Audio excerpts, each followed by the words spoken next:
Good afternoon. It is August 25th on Monday, and I'm Janet McElligott coming to you from Los Angeles. It's very interesting to see what has transpired in the Sudanese war just recently. You've had a couple of people who have jumped on the bandwagon of acting like they're an expert. Here's one of them. This is a young girl. She's an Emirati named, and I'm not sure if I'm pronouncing the name correct, Rada Altanaji. And this fool got on to Instagram, Twitter, the regular old social medias, and accused the Sudanese of being drug runners. And just every single thing this young girl said was an outright lie. And I went looking for her because I was curious about why someone would do something like this.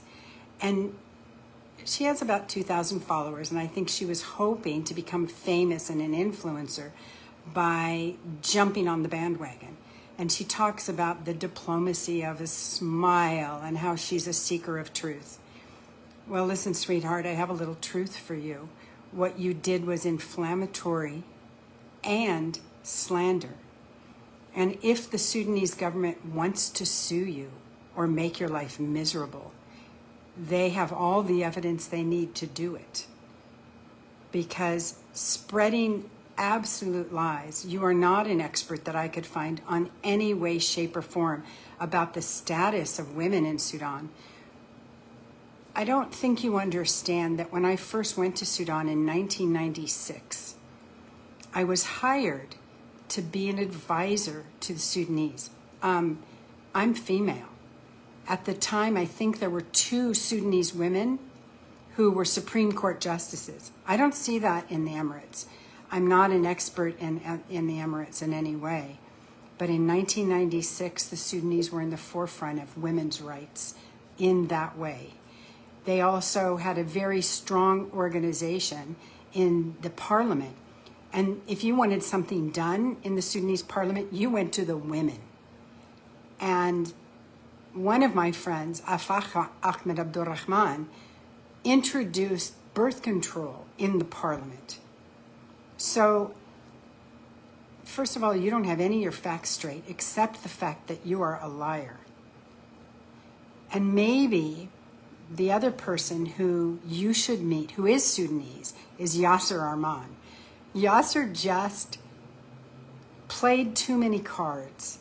He was, I believe, speaking either in one of the Scandinavian countries recently, saying that he has changed his evil ways. Of course, he didn't use the word evil. I'm using that. And he's now supporting the army. Well, Yasser, you might have thought about supporting the people in the army somewhere along your unillustrious career.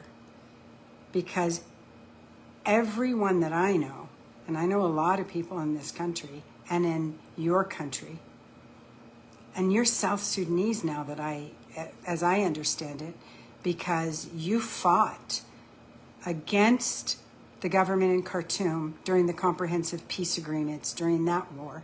You fought against the people in the north. You're let's call it infamous for what you've done, because everything that I know that you've done deals with destruction.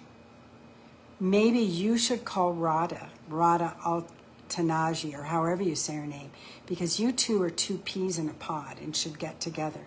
I bet she's looking for a husband. And I'm not sure you even qualify for anybody's husband, although you might want to take a chance because she's absolutely your type. So we'll talk more later, but I can tell you this. Don't perpetrate lies. This is not 1990. This is not 1950. Everybody will find out who you are, no matter where you are. And this little girl especially, I bet you'll have people trolling you your whole life. I think you've destroyed your future. And I'm sorry to see that happen, but I suggest that you get off your high horse and go for a walk.